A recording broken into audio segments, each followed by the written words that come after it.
Este suceso marca un cambio significativo en la relación de Israel con Dios. En el monte Sinaí, Dios llevó a cabo un acuerdo sagrado y obligatorio con los israelitas llamado pacto. Éxodo 19, 5 al 8. La parte de Dios era hacer de Israel una nación especial. Génesis 12, 1 al 3. Protegerlos y darles bendiciones únicas por seguirlo. La parte de Israel era amar a Dios y obedecer sus leyes. Pero debido a que Israel rechazó y desobedeció a Dios, el acuerdo de protegerlo quedó sin efecto. Pero Dios no iba a abandonar a su pueblo. Recibiría bendiciones maravillosas si pedía perdón a Dios y lo seguía nuevamente con sinceridad. Aunque el pacto de Dios de ayudar a Israel a conquistar la tierra ya no estaba vigente, su promesa de hacer de Israel una nación a través de la cual el mundo entero sería bendecido, cumplida con la llegada del Mesías, permaneció vigente. Dios todavía quería que los israelitas fueran un pueblo santo, de la misma manera que quiere que nosotros seamos santos, y a menudo utilizó la opresión para traerlos de regreso a Él, tal y como dijo que lo haría. Levítico 26 y Deuteronomio 28. El libro de Jueces registra un número de instancias donde Dios permitió que su pueblo fuera oprimido para que así se arrepintiera de sus pecados y regresara a Él. A menudo la gente quiere que Dios cumpla sus promesas mientras se excusa de sus propias responsabilidades. Antes de reclamar las promesas de Dios, pregúntese, ¿he hecho mi parte? El pueblo de Israel sabía que había pecado y lloraron en alta voz, reaccionando con profundo dolor. ¿Por qué tenemos la tendencia a pecar? El arrepentimiento es la justa medida de nuestra sensibilidad espiritual.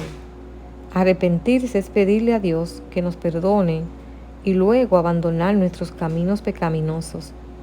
Pero no podemos hacer esto de una manera sincera a menos que realmente estemos arrepentidos de nuestros pecados. Cuando estemos conscientes del pecado que hay en nuestra vida, debemos admitirlo plenamente ante Dios, en lugar de tratar de cubrirlo o de esperar salirnos con la nuestra.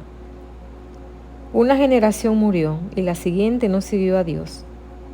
Es un breve vistazo previo del ciclo de pecado, juicio y arrepentimiento que Israel experimentó vez tras vez.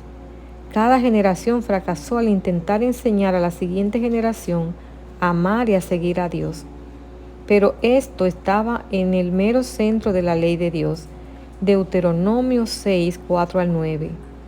Es tentador dejar la tarea de enseñar la fe cristiana, la fe en el Mesías, a la escuela dominical.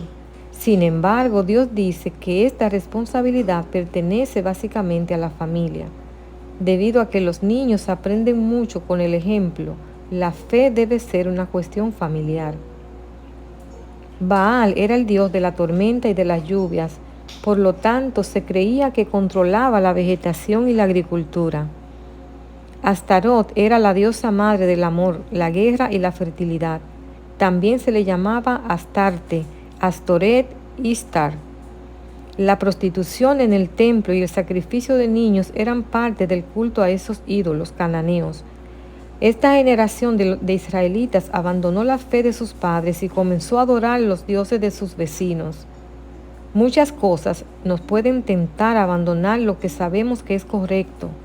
El deseo de ser aceptados por nuestros vecinos puede hacer que nos comportemos de una manera que resulte inaceptable a Dios.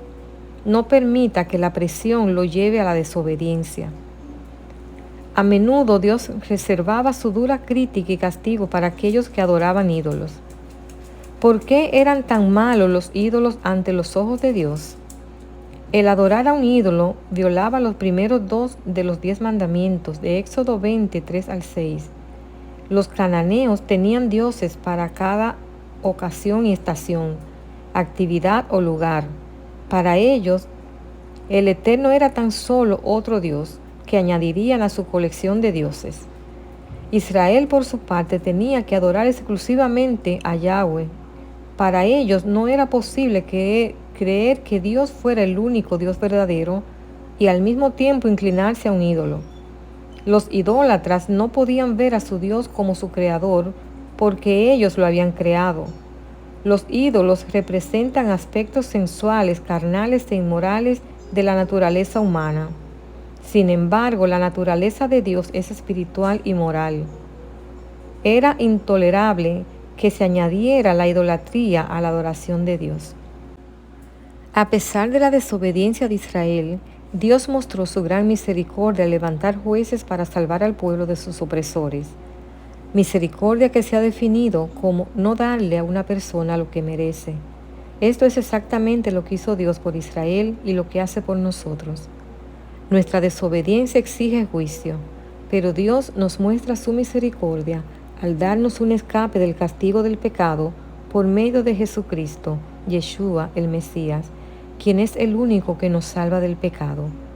Cuando oramos por perdón, estamos pidiendo lo que no merecemos. Pero cuando damos este paso y confiamos en la obra salvadora de Cristo a nuestro favor, podemos experimentar el perdón de Dios. A través de este período de la historia, Israel pasó por 7 ciclos. Rebelión contra Dios, ser invadido por naciones enemigas, ser liberado por un juez temeroso de Dios, permanecer fiel a Dios bajo ese juez y nuevamente olvidarse de Dios cuando el juez muere. Nosotros tendemos a seguir ese mismo ciclo. Permanecemos leales a Dios mientras estamos cerca de los que lo siguen, pero cuando quedamos solos, aumenta la presión para alejarnos de Él. Decídase a permanecer fiel a Dios a pesar de las situaciones difíciles que encuentre. ¿Por qué el pueblo de Israel abandonaría tan rápidamente su fe en Dios? Para explicarlo de una manera simple, la religión cananea parecía más atractiva a la naturaleza sensual y ofrecía más beneficios inmediatos. Permisividad sexual e incremento de fertilidad en embarazos y cosechas. Una de sus características más atractivas era que la gente podía seguir siendo egoísta y cumplir con los requerimientos religiosos. Podían hacer casi lo que quisieran y aún así seguir siendo obedientes por lo menos a uno de los muchos dioses cananeos. La prostitución masculina y femenina no solo era permitida, sino alentaba como forma de adoración. Sin embargo, la fe en el único Dios verdadero no ofrece beneficios inmediatos que apelen a nuestra naturaleza humana pecaminosa. La esencia del pecado es el egoísmo. La esencia del estilo de vida de Dios es el desprendimiento.